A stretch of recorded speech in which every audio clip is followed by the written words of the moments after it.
Hello, and welcome to another episode of Jazzy's Mixtape. This is not your typical episode, though. This episode is part of the Soul Searching series. I'm Jazzy, and I want to tell you that I'm not a therapist. I'm not a healthcare professional.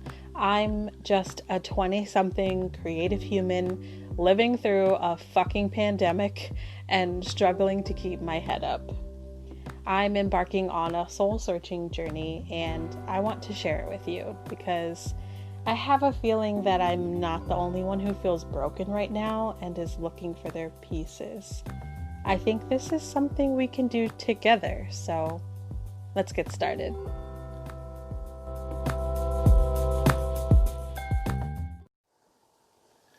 Hello everyone, welcome back to another episode of the Soul Searching series.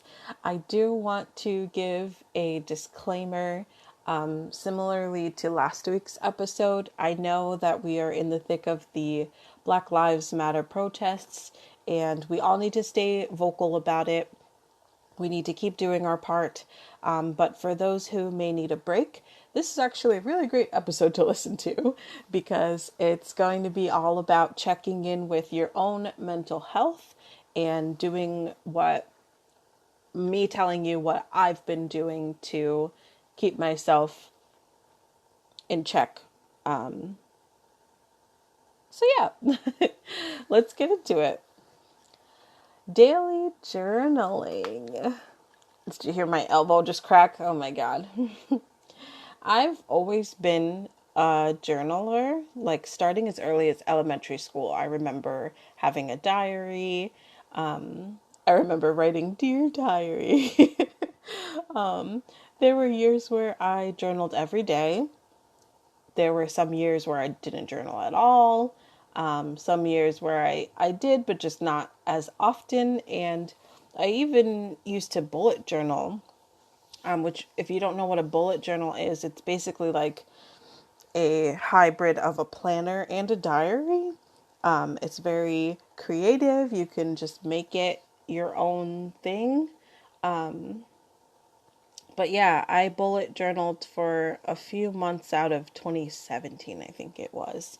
And I loved it, but I think I just got into like a creative block of trying to figure out how to design my next theme of weekly spreads. But I've always wanted to get back into daily journaling. So when I decided to go on this soul searching journey, I knew that journaling needed to be included somehow.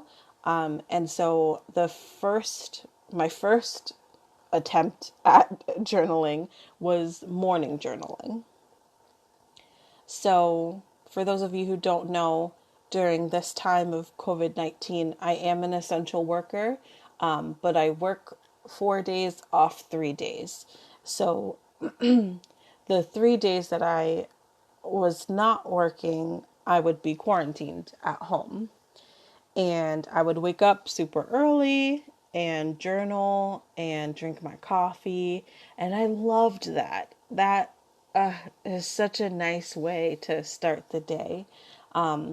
Unfortunately, that's not really sustainable for me on the days that I do work because I normally work at like 7 o'clock in the morning. And I'm not getting up earlier to write in my journal. So that brings me to my next step at attempting to journaling, which was very different for me. I began audio log journaling. So I would start a voice recording and just talk about whatever was on my mind as I drove to work. And I did that for a week, and that was actually a really nice outlet. It felt like a nice way to warm up my voice in the morning. And it was a nice opportunity to put my thoughts and feelings into words, which is always kind of hard for me.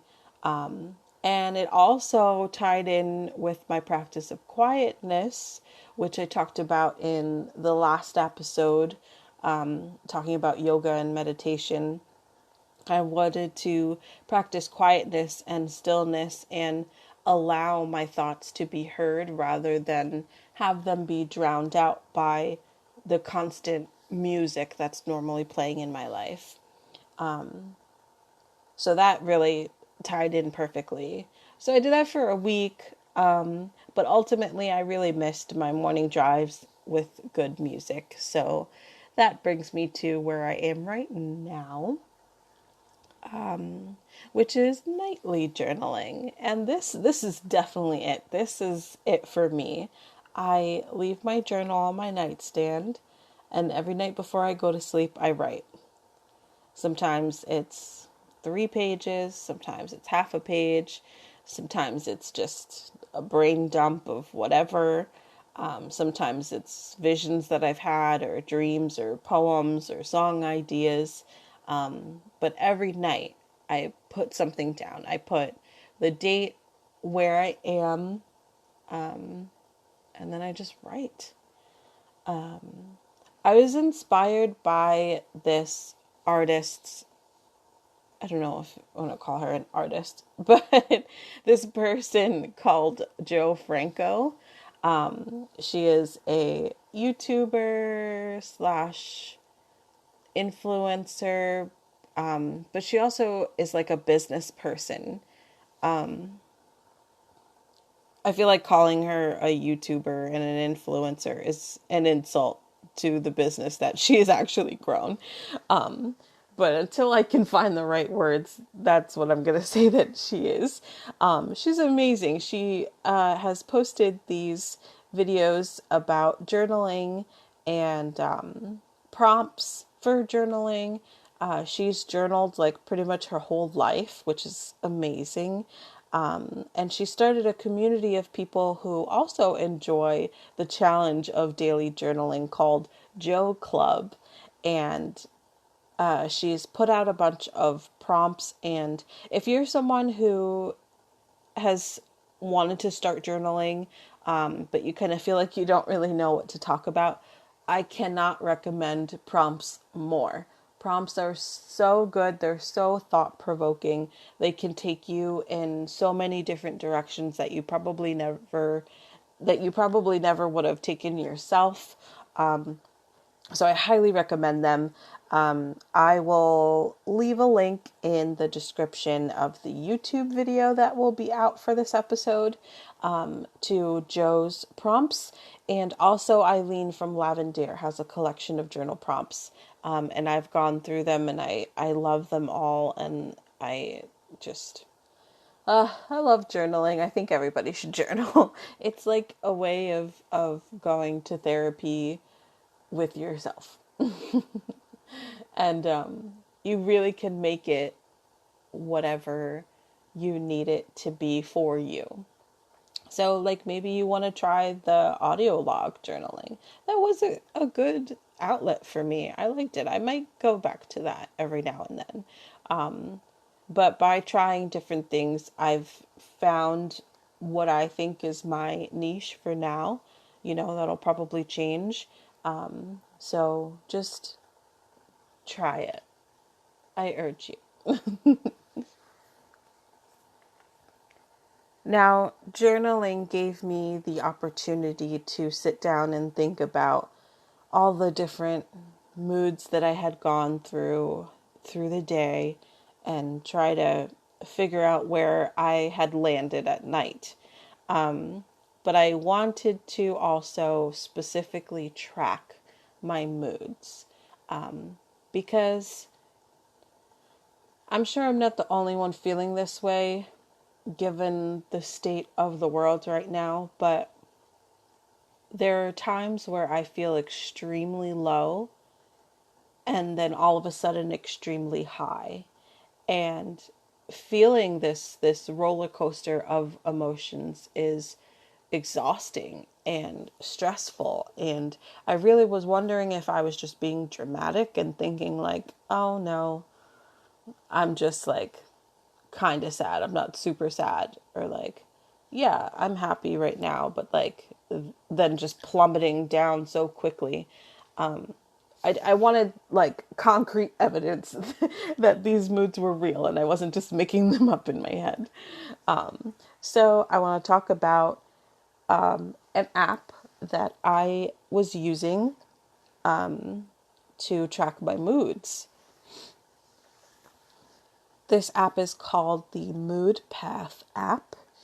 And what it does is you get 3 notifications a day in the morning, afternoon, and evening. And I'm pretty sure they ask you, like, what time do you normally wake up? What time do you normally go to bed? So it can kind of accurately send you notifications at a time where you'll be able to answer them. So when you get a notification, like let's say in the morning, it'll say it's time to talk about your morning. You can select from a scale of very bad to very good. I think it's very bad, bad, moderate, good, very good. So those are like your main emotions for that part of the day. And I tracked from May 6th to May 19th. And here's what the app told me. Drum roll. I showed signs of mild depression. No surprise there. But the thing with this app is they go 2 steps further than just asking you to choose a main emotion. Once you choose your main emotion, they ask you a series of questions. And then depending on your answers, they ask you how much, if at all, you're affected by it. So like, for example, they would ask, do you feel easily distracted and unable to focus? If I said yes, then they would ask, okay, on a scale of not at all to extremely, does this bother you? And then after you answered all the questions, it would prompt you to tag emotions. And they would be ranging from sad, lonely, to relaxed and happy. So after my 14 days, I'm going to be completely honest, I really tried to be diligent about this. But there were some nights where I got the notification too late and I just didn't have the energy to go through all the questions. So there were some days where I missed my nightly main emotion. And there were also some days where I just like didn't have the energy to actually like think about where I was emotionally and try to like get an accurate portrayal of my emotions at that time. So I would just select moderate for everything. But I think that's also kind of telling of where my mental health was at that time. There were definitely days where I just wanted to be done with it. I just wanted to get through it. And that seems to be, I mean, for me, I'm sure for a lot of people too, that seems to just be how we're going about our day, is just like, okay, I gotta get up, gotta go to work, just gotta get through today so I can get home. And then you get home and you're like, okay, I'm home. Now I just have to like get through a few hours of dinner and cleaning before I can get in bed and go to sleep. And then you get in bed and you're like, okay, I'm in bed. Well, now I'm gonna go to sleep just to get up and do it all again. So yeah, I think that was pretty telling. I tagged the emotion sad 7 times and lonely 6 times. Those were the most tags that I had out of the 14 days. Everything else I tagged maybe 2 times. There were quite a few days where I didn't tag any emotions at all because of, like I said, just kind of wanting to be done with it. It's really telling to look back and see that I was acknowledging that I was sad 7 times. So think about how many times I actually was sad and not acknowledging it. obviously lonely is understandable right now, being quarantined and not being able to spend time with my friends and the people that I love. But seeing how many times I tagged those emotions kind of made me realize how being as lonely as I was or am has affected my emotions. And I also kind of realized how much more extroverted that I am. I always thought I was like super introverted, totally okay with being by myself. That's not really the case at all. I actually kind of hate being by myself. I love having somebody to keep me company and keep them company and talk with. And I don't know, I guess I just didn't really realize how extroverted I was. My mood never went higher than good, and that was only 3 times. I was only good 3 times. So every other time that I entered my mood, I was either moderate, bad, or very bad. I highly recommend this app. I think it's really great. It's really easy to use. I feel like I got a pretty accurate reading, despite not putting my 100% effort into it. So I think I might try it again. Actually, I might start today. I think I'll try it again and really, really go for like 100%. So once you've done all your stuff for the 14 days, they do give you some tips after they tell you, their conclusion. So their conclusion for me was this mild depressive episode. Typically, typically a doctor or therapist or whoever would tell you to just kind of wait and see. If it persists, then you might want to look into doing some more things to make it better for you. But I took a deeper look into their specific tips, and I think they kind of hit the nail on the head with them for me. So their first tip was your difficulty concentrating may be linked to low physical activity. Absolutely. Absolutely. I have pretty much no physical activity other than like yoga. Most of the yoga that I do is very slow and my heart rate does not go up at all. It feels great because I'm stretching and I'm meditating and getting connected with my body. But in regards to like actual heart rate, heart rate speeding up activities, I there's nothing. I have none of those in my life currently. The next tip was your social life seems to have been impacted by the way you're feeling lately. And I actually think that's the opposite. I think the way, wait, I think, wait, your social life seems to have been impacted by the way you're feeling lately. I think my feelings have been impacted by my social life lately, or lack thereof.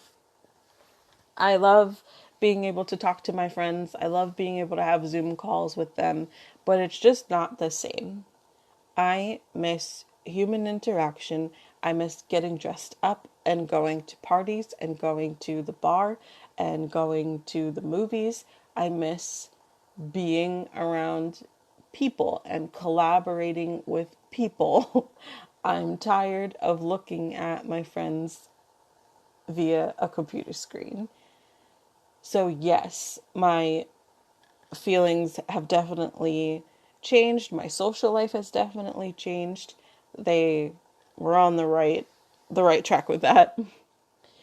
And the last 2 tips that they had, regular meals are important for you, and exercise can help spur your appetite. There's definitely days where I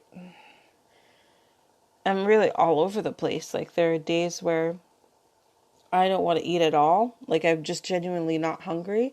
And then there are days where I can't stop eating.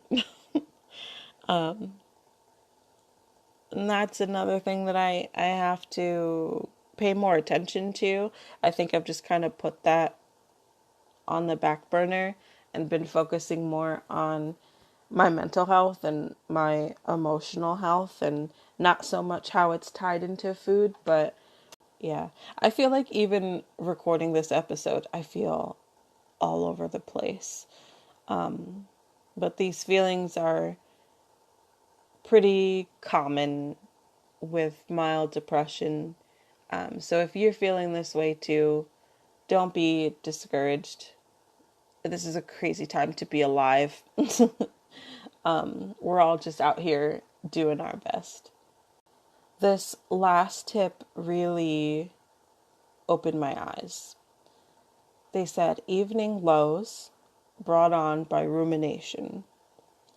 So, looking at my pattern, pretty much every evening I was feeling significantly lower than I was at the start of the day or in the afternoon. If you don't know what rumination is, it's focusing your attention on symptoms, not symptoms, but like the causes and consequences of the things that you're stressed out about rather than its solutions and like how to fix them. And that's 100% how I have spent the majority of my nights in quarantine. Just like constantly nitpicking these little things and trying to hash out problems I may be having with other people without actually talking to these other people. Like if I'm having a conflict with someone, I let me know if you do this too, cuz I don't think that I'm crazy, but I will like have an argument with them in my head.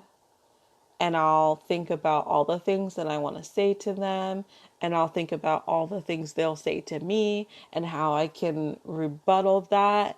And I just think about like worst case scenario, like if our argument explodes and becomes like a fight, like what will happen then?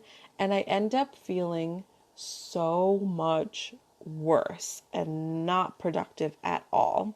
So for me, it's actually been very beneficial to kind of stop myself and remind myself this is not a conversation you can have alone. You need to talk to the other person about how you're feeling.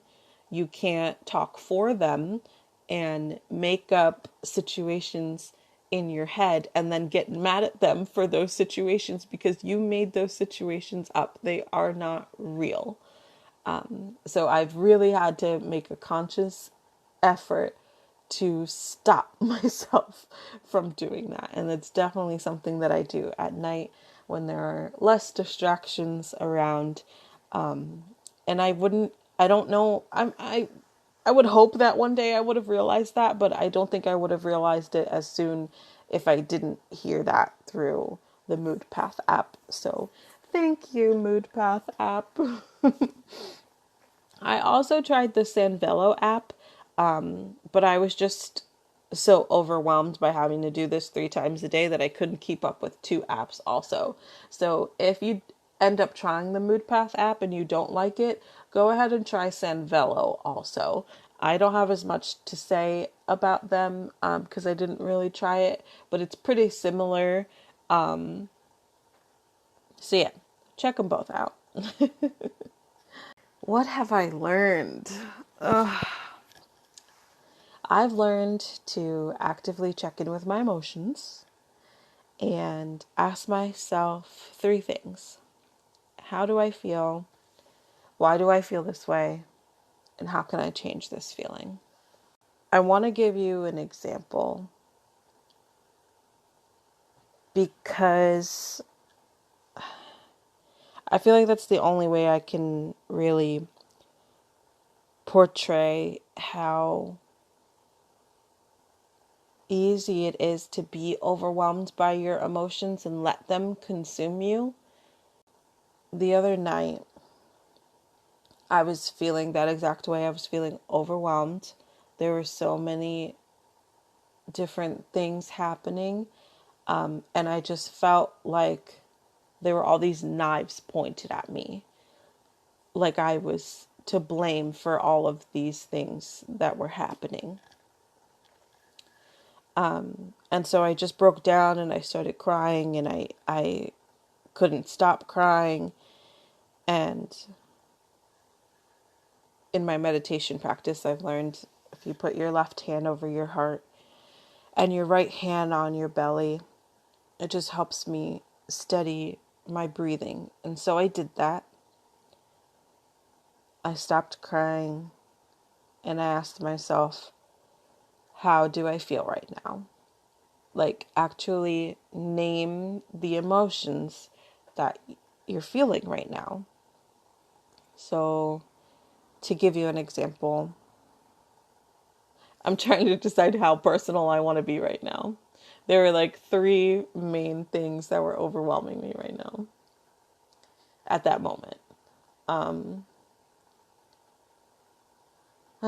I guess we'll talk about I was overwhelmed by my weight and my physical being.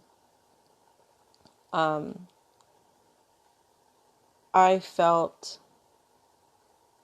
discouraged and I felt hopeless.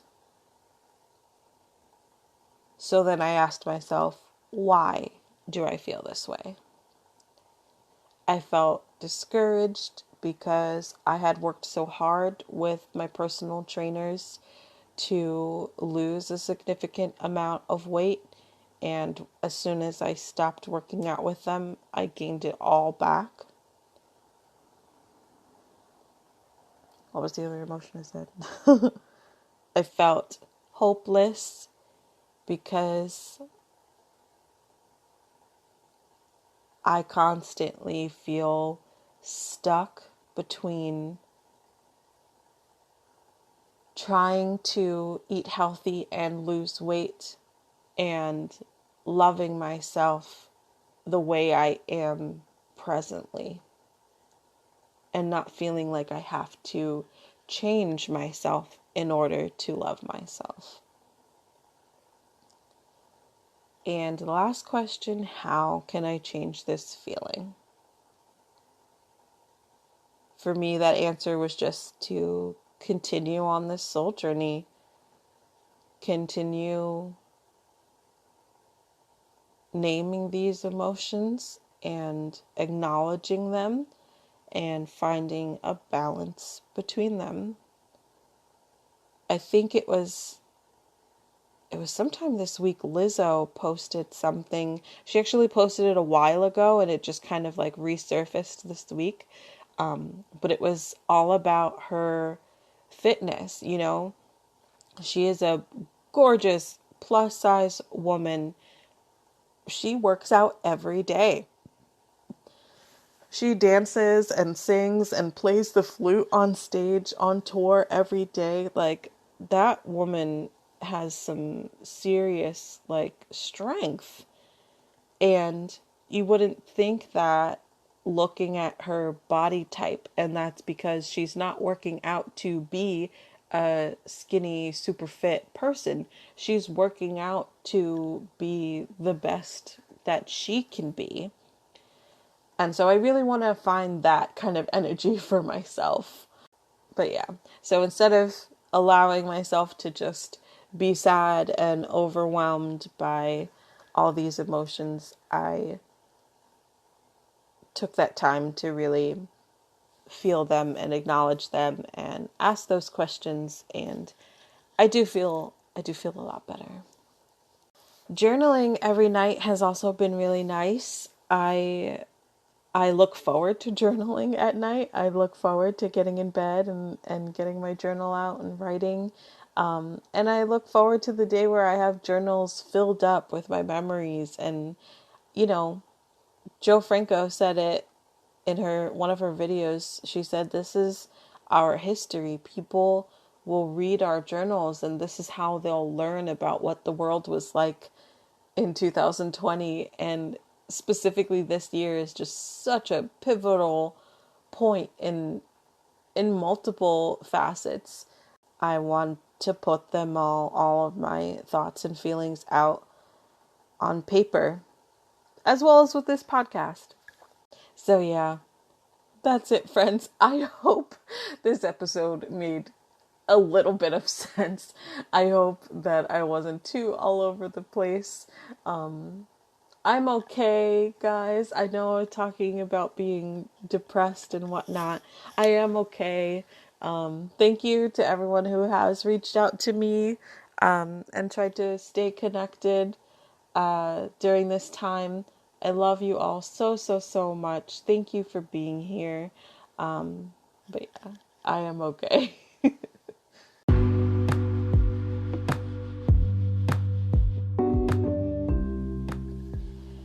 Okay, friends, that is it for this episode. This is actually the last section of the Soul Searching series. The last episode is going to be a recap of everything, and I'm not sure if I want to go right into it or if I want to allow myself some time. So stay tuned.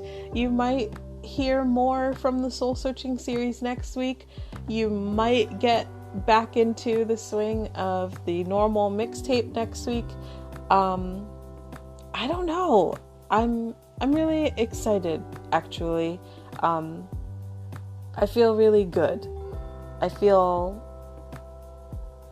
like I'm in a better place than when I started this soul searching journey. And I think obviously that's one of the goals. So yeah, thank you so much for listening. Don't forget to follow me on Instagram at Jazzy's Mixtape. If you're on your own soul journey, please share with us what you've discovered. Share your experiences. You can do that by using the hashtag the Soul Searching series on Instagram. We're in this together, and I would absolutely love to see how your journey is going. All of these episodes will be on YouTube, so check out the description box for links to everything I mentioned in this episode, like the apps and journal prompts. And yeah, stay tuned for next week. I don't know what it's going to be yet, but it'll hopefully be something that you love. That's all for now, friends. Wishing you light and love, good vibes, and good tunes. See you next time.